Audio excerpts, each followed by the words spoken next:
And semi-automation at the moment, or when we built Khalifa Port in 2012, gave the optimum operational cost base for us to be able to compete in what was at the time, we were surrounded by fairly dominant players at that time. So we had to create a port that was, one, technologically advanced, two, future-proofed, and gave a proposition to the shipping lines that was above and beyond what they could get in this region at the time.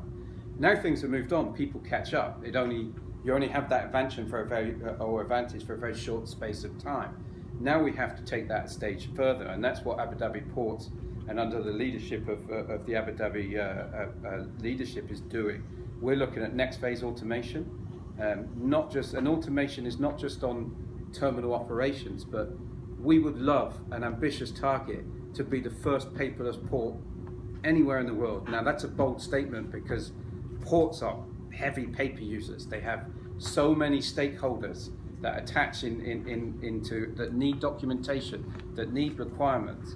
But we can be so bold to say we're on the path to develop completely paperless solutions, not just in the port as the port itself, but with our key stakeholders, customs, whatever it may be. Blockchain will be an important part of that. Yeah. Smart contracts, blockchains, and Abu Dhabi Ports will be an early adopter of new technologies where we see that provide an advantage. Next phase automation for us will be how far do we take automation in our terminals, right? And if we look at the future, the backdrop for ports, logistics companies is you are not far from a realm where complete supply chains can be run autonomously, right? The capability is already developed. What's coming at the logistics sector in terms of disruptive technology is accelerating at a great pace towards us, and it will change our landscape in its entirety, right? So you can either wait for that wave to come to you, or you can go out and be a part of that and select which parts will drive your business and your value proposition forward. And it will be in that latter part.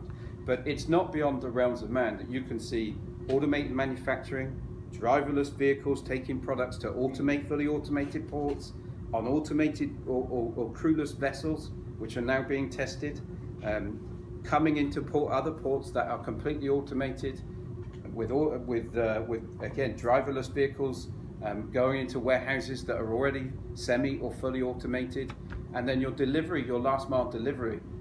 You will know, and you read the press about how drone technology and other forms of transport, about how we'll get delivered to door that may or may not involve humans. So you have, in a very short space of time, you have the ability where supply chains can be completely automated, and we need to be able to, what holds it back is there's so many pieces to the